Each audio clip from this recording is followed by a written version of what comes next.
नमस्कार, उत्तराखंड एक्सप्रेस देख रहे हैं आप और आपके साथ मैं हूं अंशिका पाठक। एसोसिएशन फॉर डेमोक्रेटिक रिफॉर्म्स की रिपोर्ट में धामी सरकार के मंत्री बेदाग साबित हुए हैं। धामी सरकार में एक महिला समेत कुल 9 मंत्री हैं जिनका कोई आपराधिक रिकॉर्ड नहीं है। एडीआर की रिपोर्ट में कुल 5 राज्य सरकारों के मंत्री बेदाग मिले हैं। इसमें उत्तराखंड के साथ मेघालय, मणिपुर, अरुणाचल और हरियाणा के मंत्री बेदाग मिले हैं। आपको बता दें कि एसोसिएशन फॉर डेमोक्रेटिक रिफॉर्म्स यानी कि एडीआर सभी राज्य सरकारों में मंत्रियों के बैकग्राउंड की पड़ताल कर एक रिपोर्ट तैयार करती है। धामी सरकार में एक महिला समेत 9 मंत्री हैं और सारे के सारे मंत्री ही बेदाग हैं। इनका कोई आपराधिक रिकॉर्ड नहीं है।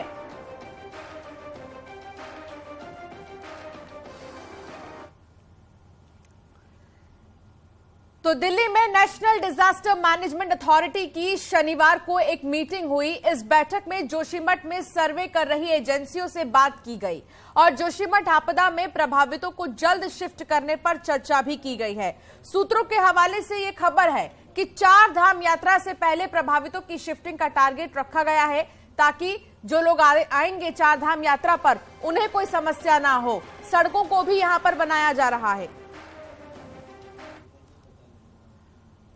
औली में आयोजित होगी राष्ट्रीय स्कीइंग चैंपियनशिप। अब औली में 23 से 27 फरवरी के बीच स्कीइंग चैंपियनशिप का आयोजन होगा। स्कीइंग चैंपियनशिप में उत्तराखंड समेत 7 राज्यों की टीमें भाग लेंगी। तो वहीं राष्ट्रीय स्कीइंग चैंपियनशिप का आयोजन बर्फबारी पर भी निर्भर करेगा। ज्यादा बर्फबारी अगर हुई तो फिर शायद ही ये आयोजन हो पाए, क्योंकि यहां पर लोगों को समस्याएं होने लगेंगी। ऑक्सीजन लेवल को भी ध्यान में रखना है, तो बहुत सारी चीजों को ध्यान में रखकर इस आयोजन को पूरा किया जाएगा।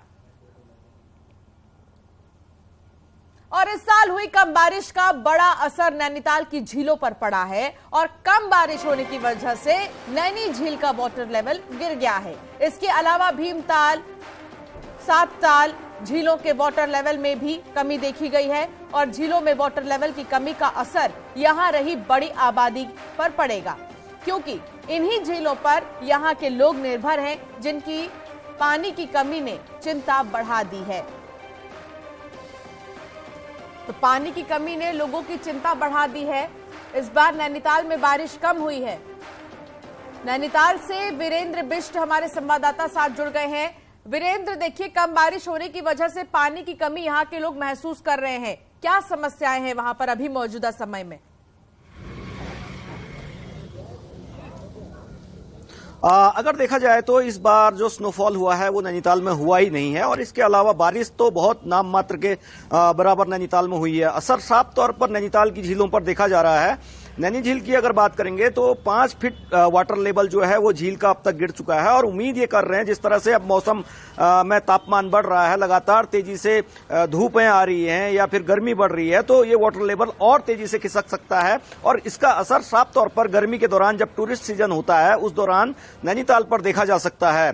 सिर्फ स्थानीय स्तर पर अगर बात करी जाए तो जो वाटर की राशनिंग है वो प्रशासन की ओर से की जा रही है, लेकिन वो नाकाफी है क्योंकि टूरिस्ट का दबाव भी इस शहर पर लगातार बढ़ता रहा है और इसके अलावा जो नौकुचिया ताल, भीमताल और सातताल की जो झीलें हैं उन पर भी वाटर लेवल लगातार नीचे खिसक रहा है।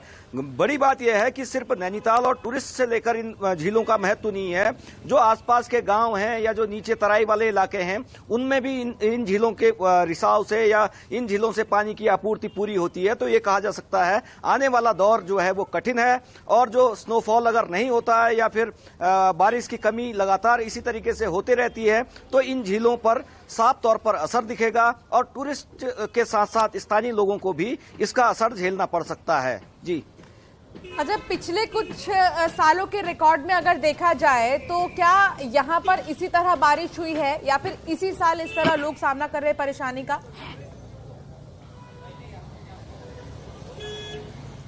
देखिए, 2016 में एक स्थिति ऐसी बनी थी कि पूरी तरीके से मई जून में डेल्टा बन गए थे और उसके अलावा 18-19 में थोड़ा कम बारिश हुई थी और 20-21 और 22 में अच्छा स्नोफॉल हुआ था, लेकिन इस बार स्नोफॉल नहीं हुआ है। अगर पिछले 4-5 साल का रिकॉर्ड किया जाए तो कभी बारिश हुई है, कभी बर्फबारी हुई है, कभी स्नो और लेकिन इस साल अभी तक जो स्नोफॉल है वो नहीं देखा गया है, बारिश की कमी है। और ये असर उमूमन पहाड़ में सभी जगहों पर दिख रहा है।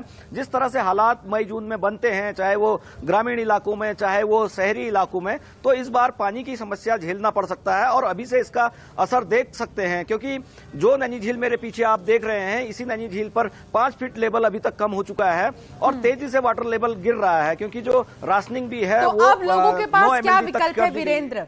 अब लोगों के पास क्या विकल्प है? क्योंकि अब वो परेशानी का सामना अगर कर रहे हैं तो क्या उनको कहीं और से अरेंजमेंट हो सकता है? क्या विकल्प है उनके पास? देखिए, फौरी तौर पर तो अभी इस तरह की कोई समस्या नहीं है, लगातार पानी लोगों को मिल रहा है।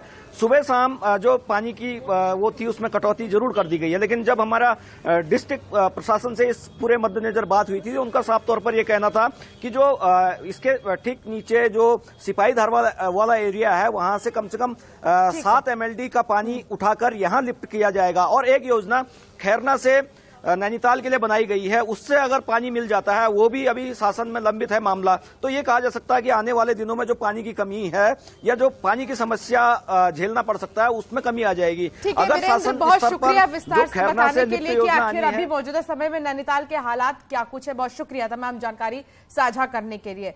तो बागेश्वर का नाम जहन में आते ही लोगों के दिलो दिमाग में सरयू और गोमती नदी याद आ जाती है, लेकिन इससे बड़ी विडंबना क्या होगी कि बागेश्वर के लोगों को प्यास बुझाने तक के लिए पानी नहीं मिल पा रहा है। क्या है अभी मौजूदा स्थिति बागेश्वर की, आपको दिखाते हैं।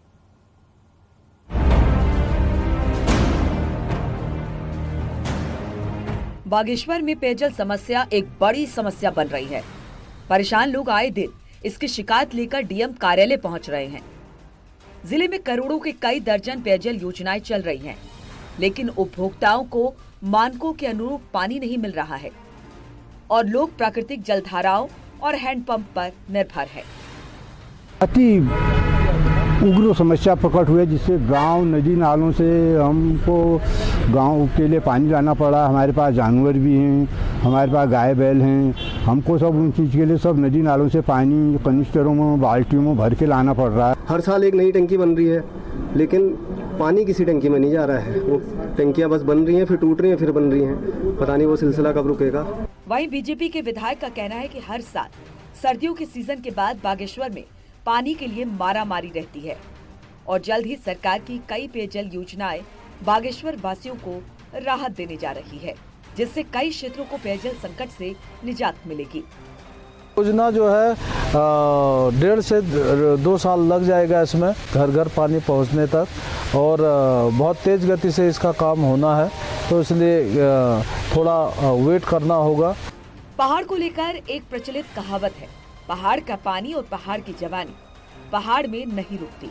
ये सिर्फ एक कहावत नहीं, पहाड़ का सच है और पहाड़ में पेयजल की समस्या से लोगों को दो चार होना पड़ता है।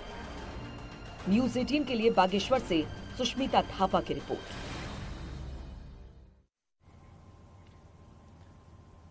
और खबर अल्मोड़ा से, जहां नाबालिग से रेप का प्रयास किया गया है और अब मामला जाकर दर्ज किया गया है।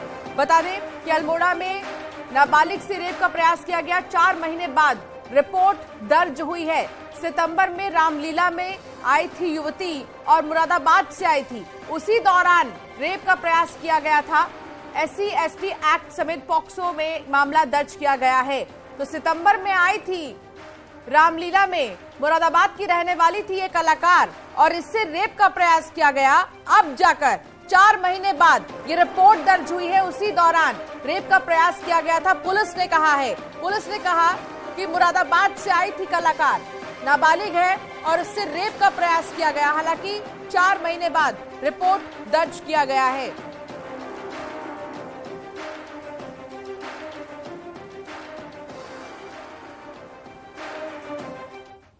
प्रदेश में डॉक्टरों की फर्जी डिग्री का मामला, जहां मुख्य आरोपी का पुलिस कस्टडी रिमांड आज खत्म हो जाएगा। मुख्य आरोपी इमलाक का police custody remand Dehradun police ने लिया था। मुजफ्फरनगर के साथ इमलाक के ठिकानों में पुलिस उसे लेकर गई थी। महत्वपूर्ण साक्ष्यों को भी पुलिस ने बरामद कर लिया है। प्रदेश के करीब 150 सरकारी और निजी डॉक्टर पुलिस की रडार पर है। फर्जी डॉक्टर बनाने के गिरोह के मास्टरमाइंड इमलाक पर बड़ी कार्रवाई होने जा रही है। इमलाक पर गैंगस्टर एक्ट के तहत कार्रवाई होगी, जिसके बाद अब केस दर्ज होते ही इमलाक की प्रॉपर्टी कुर्क की जाएगी। आरोपी इमलाक यूपी का हिस्ट्री शीटर है और मुजफ्फरनगर में बाबा ग्रुप ऑफ कॉलेज का डायरेक्टर भी है। सतेंद्र संवाददाता साथ जुड़ गए हैं। सतेंद्र, क्या जानकारी है? इमलाक को तो पुलिस ने अरेस्ट कर लिया, लेकिन आज इस रिमांड का आखिरी दिन है। अब क्या लगता है कि आगे क्या होगा? क्या कस्टडी के लिए और भी ज्यादा पुलिस मांग कर सकती है या फिर आगे आज ही फैसला आएगा? बिल्कुल, क्योंकि इमलाक अभी 2 दिन पहले ही एसटीएफ ने इसे अरेस्ट किया था और एसटीएफ ने जिसके अरेस्ट करने के बाद इसे जिला पुलिस को सौंप दिया था। जिला पुलिस ने इससे पूछताछ के लिए इससे 24 घंटे की रिमांड ली थी, जो कि आज शाम को 5 बजे तक खत्म हो जाएगी। रिमांड से पहले ही इमलाक ने पुलिस को बड़े क्योंकि फर्जी डॉक्टर जो मामला है, इसमें बड़े सुराग पुलिस के सामने बयां किए हैं, जिसमें सबसे बड़ा अहम कड़ी जो वो भारतीय चिकित्सा परिषद जो कि उत्तराखंड वहाँ के 3 कर्मचारी भी अरेस्ट हुए थे। वहीं ये भी जानकारी अभी तक मिल रही है कि इमलाक ने कई डॉक्टरों के नाम भी पुलिस को से साझा किए, जो कि अभी भी उत्तराखंड में सरकारी नौकरी में तैनात हैं। यानी कि उत्तराखंड का जो सरकारी महकमा है डॉक्टर्स का, उसमें भी इमलाक द्वारा बनाए गए फर्जी डॉक्टर तैनात हैं। वहीं करीब 150 से ज्यादा डॉक्टर बताए जा रहे हैं जो कि पुलिस के रडार में, जिसमें कई निजी डॉक्टर हैं और कई सरकारी डॉक्टर हैं। लेकिन आज शाम 5 बजे तक इमलाक की जो रिमांड खत्म हो जाएगी, उसके बाद उसे कोर्ट में पेश किया जाएगा। उससे पहले ही पुलिस कई कार्रवाई भी कर सकती है। बिल्कुल कर सकती है और ऐसे में पुलिस की नजर इस पर बनी हुई है। सतेंद्र, बहुत शुक्रिया तमाम जानकारी साझा करने के लिए।